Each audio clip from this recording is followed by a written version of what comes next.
I apologize, I got what I could. So a couple reviews on some of the places that we went.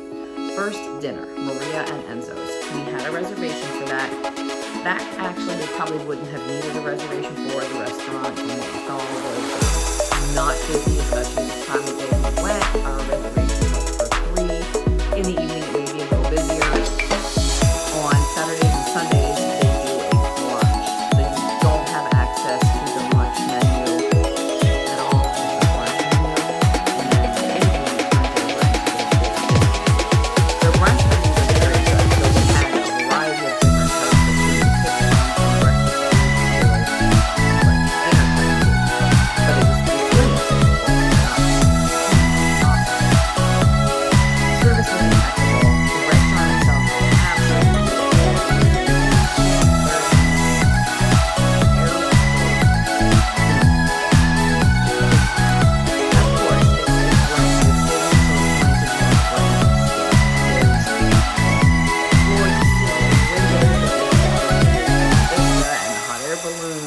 were just magnificent. Dinner itself or lunch itself or whatever you want to call what we had, brunch, was very, very good. They give you hot bread and of course oil with some balsamic vinegar in it to dip your bread in. Fabulous. I had the spaghetti carbonara Americana. So the poached egg on the top was done perfectly. And when I cut into that and it oozed all through the pasta and the smokiness of the bacon and with the pasta, insane. Mike had a basic spaghetti and meatballs platter. He really enjoyed it. Ryan had the bolognese, loved it. Caitlin had what was called eggs benedetto, which was their version of an eggs benedict, loved it. Tia had ravioli, loved it. We had a couple appetizers. We had the assortment of olives. I don't eat olives, but the people that ate them loved them. Mike and I had an order of meatballs with whipped ricotta. Great. They could have been a little warmer, but texture, flavor, great. And was there another appetizer? Oh, we had a caprese salad as an appetizer too. So can't say enough about how good the food was. We had a couple different drinks. I had a coconut margarita, which I've never had anywhere before. I've never seen it offered anywhere before. Very good. There were like a beer and ciders, I think, and Caitlin had a Bellini. Tia had the Rosa Sangria, had apples in it because of the time of year that we are in. So there were zero complaints about the restaurant itself. Of course it's Disney, of course it's going to be expensive. So even for brunch, and I just told you everything we ordered, before tip, our bill was $250. So it was like $50 a person. Again, it's Disney. Don't expect cheap. It's just, it is what it is. But again, we were there for a special occasion, celebrating birthdays, so we had no problem. I don't have a problem spending a lot of money on a nice meal because I don't eat out much. You know, if I was one to eat out all the time, yeah, maybe. But I'd rather like not eat out for 3 or 4 weeks and then spend money, good money on good quality. But that's just me personally. So yes, I recommend Maria and Enzo's. We tried to get into Gideon's. We knew there was going to be a virtual queue. So we arrived a little after noon. Our reservation for dinner was at 3. So we waited till after we were done eating. So it was past 4 o'clock. And then we tried to join the virtual queue to get into Gideon's Bakehouse. At that point, the virtual queue was a 5-hour wait just to come back and stand in the queue line. So needless to say, that did not happen. So lesson learned. When you're going, if you want to go to Gideon's Bakehouse, you need to arrive when it opens, and to get into the virtual queue, you have to be literally in front of the business because you have to scan the QR code. So we should have scanned that QR code and gotten the virtual queue at noon to maybe be able to get into the business by like 5 or 5:30. So we did not get Gideon's. We still wanted to leave with a sweetie of some kind. So instead we had, we parked in the orange garage. So right next to that is Everglazed, which is their donuts. Well, We got 2 donuts. Mike and I split one, and I got another one for Caitlin to have. So when I go back there, oh yes, their donuts were insane. First of all, they're huge.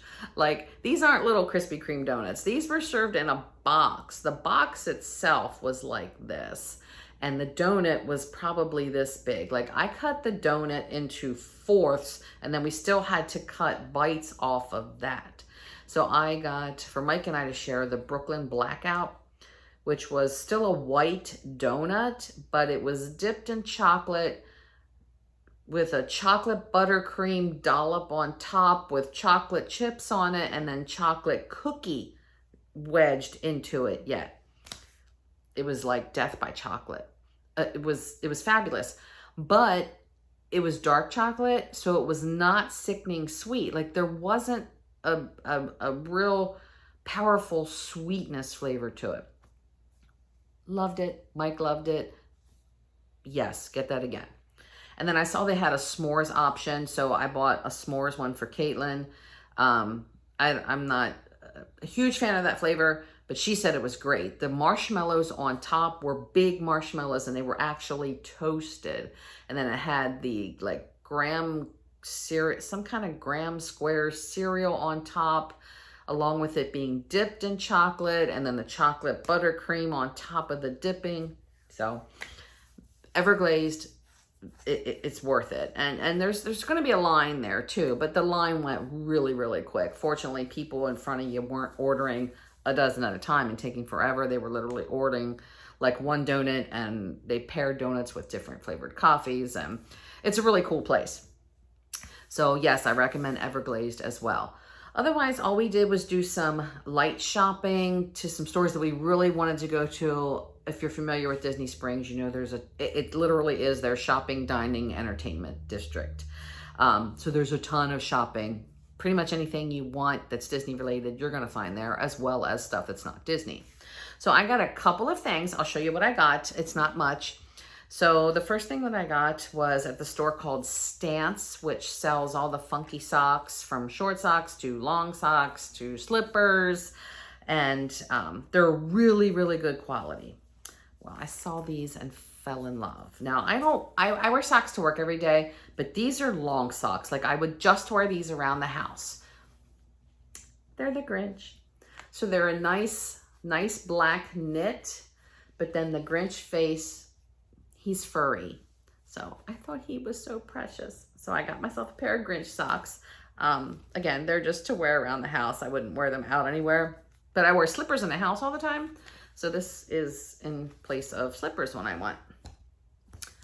And then I went to Bose Signature Candles. Now, if you're not familiar with Bose, they make the soy candles, which are so much healthier than like Bath and Body Works candles and other candles that have all the paraffins in them. So I'm slowly making that switch. I stopped buying Bath and Body. I'm going to use up what I have, and I'm making the switch to soy-based candles now. And with Bose, you can get regular wicks, and they also offer the wood wicks. The wood wicks are going to up the price point a little bit. But the cool thing about Bose is, if you're a Disney lover, you know that Disney's very into the scents in the parks, in the resorts. There's different scents that they just put into the filtration system, the air systems that pump these smells, depending on the area of the park that you're in or the hotel that you're in.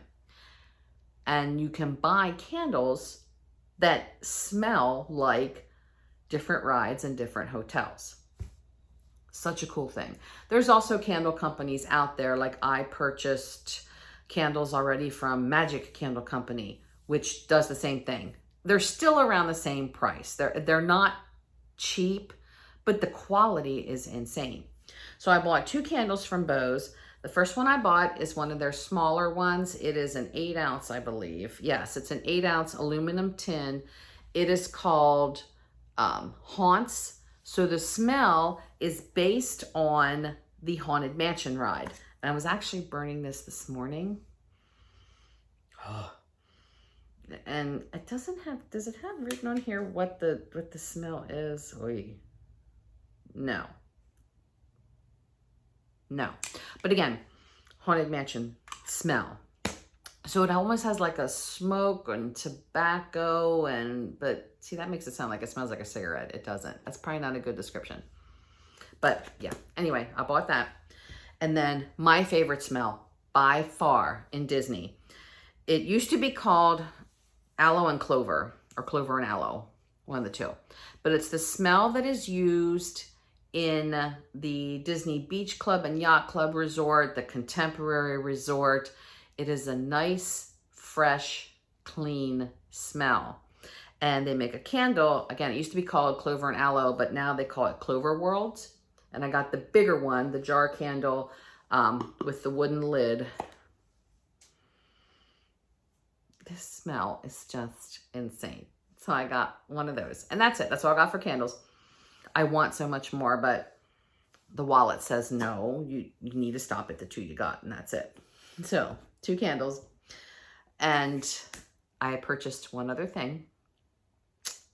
Oh, before I go into the other thing I purchased, besides eating at Maria and Enzo's, Disney will allow you to buy alcohol at different bars, and they'll give it to you in a cup. If you're not going to stay there and drink it at their bar, they'll give it to you in a to-go cup so that you can walk around Disney Springs with open containers of alcohol, and they're fine with that. So we did get drinks at the Polite Pig. Their specialty is bourbons. So if you are into bourbon, you need to go there. It's probably 100 different varieties of bourbon, and you can try 2-ounce pours, but they also have specialty cocktails. So I did get a sangria from them that was insane, excellent. And then we also made a stop at Jock Lindsay's Hangar Bar. Kind of a forgotten little gem. It's people forget about it because it's not like a big restaurant. It's literally small plates like tapas and then just beverages. And I got a drink there called Anything Goes. It's not a big drink. It's not big. Again, the price for drinking is just going to be insane. If you don't like to spend a lot of money, don't go, because it is what it is. It's tourism. It's going to be expensive. But the quality is just fabulous. This drink was exquisitely measured so that it wasn't overpowering with an alcohol flavor, extremely smooth. And it had a lot of different liquors in it. So again, quality. So I would recommend both locations, Polite Pig and Jock Lindsay's Hangar Bar. So the last thing I bought was at the World of Disney.